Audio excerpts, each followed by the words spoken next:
Hi കൂട്ടുകാരെ, എല്ലാവർക്കും ടിനു സ്റ്റേറ്റ്സിലേക്ക് സ്വാഗതം. വിഷു സ്പെഷ്യലായിട്ടുള്ള കണിയപ്പത്തിൻ്റെ റെസിപ്പി ആട്ടോ ഇത്. സൈഡ്സ് ഒക്കെ നല്ല ക്രിസ്പിയും അകം നല്ല സോഫ്റ്റ് ആയിട്ടാട്ടോ ഇരിക്കുന്നത്. മൈദയോ ബേക്കിംഗ് പൗഡറോ ഒന്നും ചേർക്കാതെ അരി മാത്രം ഉപയോഗിച്ചാട്ടോ നമ്മൾ ഈ കണിയപ്പം തയ്യാറാക്കുന്നത്. അതിനായിട്ട് ഒരു ബൗളിലേക്ക് 1 കപ്പ് പച്ചരി ഇട്ട് ആവശ്യത്തിന് വെള്ളം ഒഴിച്ച് ഒരു 3-4 മണിക്കൂർ ഒന്ന് കുതിരാനായിട്ട് വയ്ക്കാം.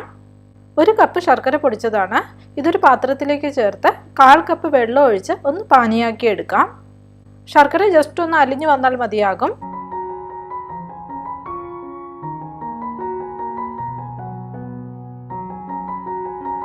ഇതിനി ഒന്ന് അരിച്ചെടുക്കാം. കൃത്യം ഒരു 1/2 കപ്പ് ശർക്കര പാനിയാണ് എനിക്ക് കിട്ടിയിട്ടുള്ളത്.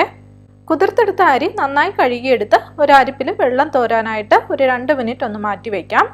നന്നായിട്ട് വെള്ളം തോർന്നു പോയ ശേഷം അരി ഒരു മിക്സി ജാറിലേക്ക് ചേർത്ത് കൊടുക്കാം. ഇതിലേക്ക് നമ്മൾ ഉരുക്കി വെച്ചിരിക്കുന്ന ശർക്കരപ്പാനി ചെറിയ ചൂടോടുകൂടി ചേർത്ത് കൊടുക്കാം. നമ്മൾ വിരൽ കൊണ്ട് തൊട്ട് നോക്കുമ്പോൾ നമുക്ക് സഹിക്കാൻ പറ്റുന്ന ചൂടിൽ വേണം ശർക്കരപ്പാനി ഇതിലേക്ക് ചേർത്ത് കൊടുക്കാനായിട്ട്. 4-5 ഏലക്ക പൊളിച്ചെടുത്തതാണ്, അതുകൂടി ചേർത്ത് നന്നായിട്ട് ഇതൊന്ന് അരച്ചെടുക്കാം.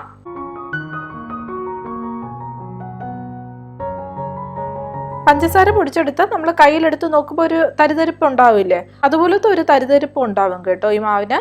ഇതിനി ഒരു ബൗളിലേക്ക് ഒഴിച്ചു കൊടുക്കാം. ഒരു 2 ടേബിൾ സ്പൂൺ വെള്ളം മിക്സി ജാറിലേക്ക് ഒഴിച്ചിട്ട് ഒന്ന് കലക്കി എടുത്തതാണ്, അതുകൂടി ഈ മാവിലേക്ക് ഒന്ന് ഒഴിച്ചു കൊടുക്കുന്നുണ്ട്.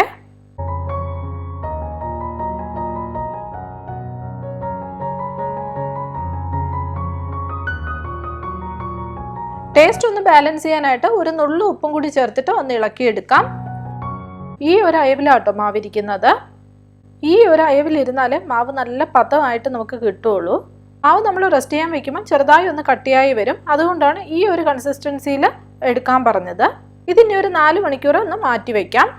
ഇനി ഒരു പാനിൽ കുറച്ച് നെയ്യൊഴിച്ച് ചൂടാക്കി 1.5 ടേബിൾ സ്പൂൺ നൈസായിട്ട് അരിഞ്ഞ തേങ്ങാക്കൊത്തിട്ട് ഒന്ന് ചുവന്ന് വരുമ്പോൾ 1/2 ടീസ്പൂൺ എള്ളും കൂടി ചേർത്തിട്ട് ഒന്ന് മൂപ്പിച്ച് ഫ്ലെയിം ഓഫ് ചെയ്യാം.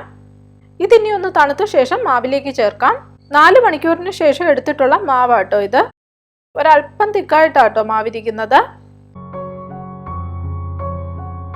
1 ടീസ്പൂൺ വെള്ളവും കൂടെ ഒഴിച്ചിട്ട് മാവ് ഈ ഒരു കൺസിസ്റ്റൻസിയിൽ ആക്കിയെടുക്കാം. ഈ ഒരു അയവിലാട്ടോ മാവിരിക്കുന്നത്. 1/4 ടീസ്പൂൺ ജീരകപ്പൊടി ചേർത്ത് കൊടുക്കാം. ഇതിലേക്ക് നമ്മൾ വറുത്ത് വെച്ചിരിക്കുന്ന തേങ്ങാക്കൊത്തും എള്ളും കൂടി ചേർത്ത് കൊടുക്കാം. ഇതിനെ നന്നായിട്ടൊന്ന് യോജിപ്പിച്ചെടുക്കാം. നമ്മുടെ മാവ് റെഡി ആയിട്ടുണ്ട്.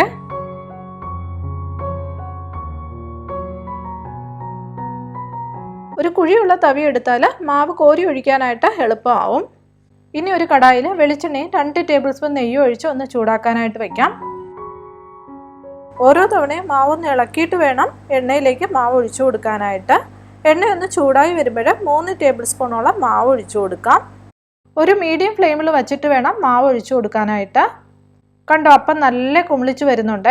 ഇങ്ങനെ കുമിളിച്ച് വരുമ്പോൾ സൈഡ്സിൽ നിന്നും എണ്ണ അപ്പത്തിൻ്റെ മേളിലോട്ടൊന്ന് ആക്കി കൊടുക്കാം. ഇനി തിരിച്ചു മറിച്ചു ഇട്ട് ഒരു ഗോൾഡൻ ബ്രൗൺ കളറിൽ നമുക്കിത് വറുത്തെടുക്കാം. കണ്ടോ, നല്ല പെർഫെക്റ്റ് ആയിട്ടോ അപ്പം കിട്ടിയിട്ടുള്ളത്. ഒരു മീഡിയം ഫ്ലെയിമിൽ വെച്ചിട്ട് വേണം ഇത് വറുത്തെടുക്കാനായിട്ട്.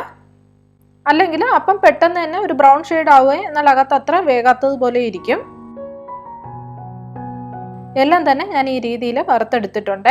നല്ല സോഫ്റ്റ് ആയിട്ടാട്ടോ ഇരിക്കുന്നത്, നല്ല ടേസ്റ്റുമാണ്. അപ്പോൾ തീർച്ചയായിട്ടും എല്ലാവരും ഇതൊന്ന് തയ്യാറാക്കി നോക്കൂ. അപ്പോൾ വീഡിയോ ഇഷ്ടപ്പെട്ടാൽ ലൈക്ക് ചെയ്യാനും കൂടെ തന്നെ ചാനലൊന്ന് സബ്സ്ക്രൈബ് ചെയ്ത് സപ്പോർട്ടും കൂടെ ചെയ്യണേ.